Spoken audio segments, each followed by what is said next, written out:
écoute la parole de Dieu et qui la garde. Alléluia.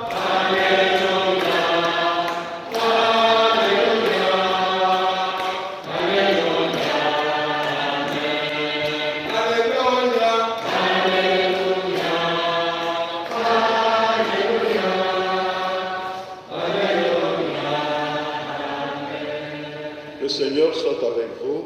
Et avec votre Évangile de Jésus-Christ selon saint Luc. Gloire à toi, Seigneur.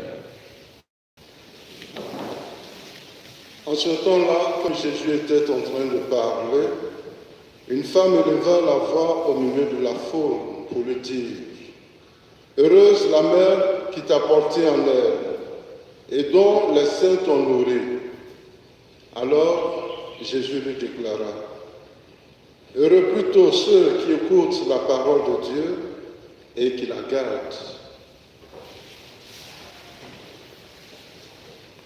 Acclamons la parole de Dieu. Louange à toi, Seigneur Jésus.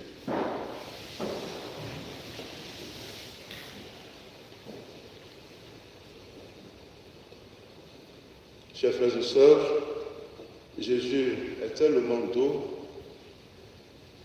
qu'il ne peut pas passer inaperçu et on ne peut qu'être émerveillé en l'écoutant. Sûrement, ce sont ces ressentiments que cette dame révèle.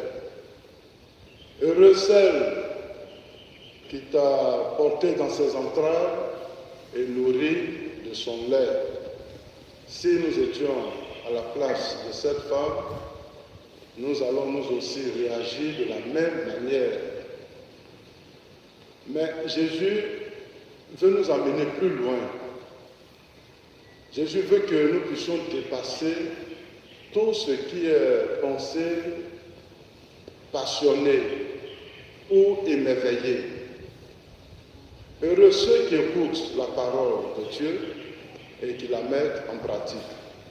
C'est vrai que cette femme a fait l'éloge de Marie, la Vierge Marie. Mais Jésus va encore plus loin, parce que Jésus aussi fait l'éloge de sa mère. Parce que Marie même, avant de bénéficier de cette grâce que vous contemplez, elle a accepté la parole de Dieu. Elle a obéi à Dieu et en retour, voici ce qui lui est donné comme grâce, comme bénédiction.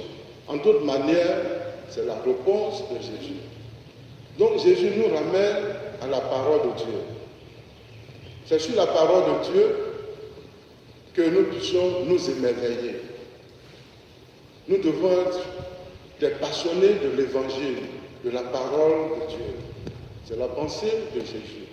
Et donc Jésus, en parlant ainsi, lui aussi, il fait l'éloge de sa mère, mais il nous ramène à la parole de Dieu.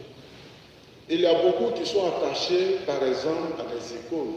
L'icône de Jésus, la crèche, et puis quoi encore, tout ce qui est photo.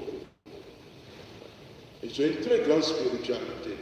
Mais ces icônes-là ne peuvent tenir dans notre vie spirituelle si la parole de Dieu a sa place. C'est la parole de Dieu qui fait exister tout ce qui participe à notre vie spirituelle. Et donc, chers frères et sœurs, nous devons croire la parole de Dieu. C'est la parole de Dieu qui est capable de nous nourrir, de nous faire bénéficier des grâces du Seigneur. Que cette liturgie de ce jour puisse nous y aider. Amen.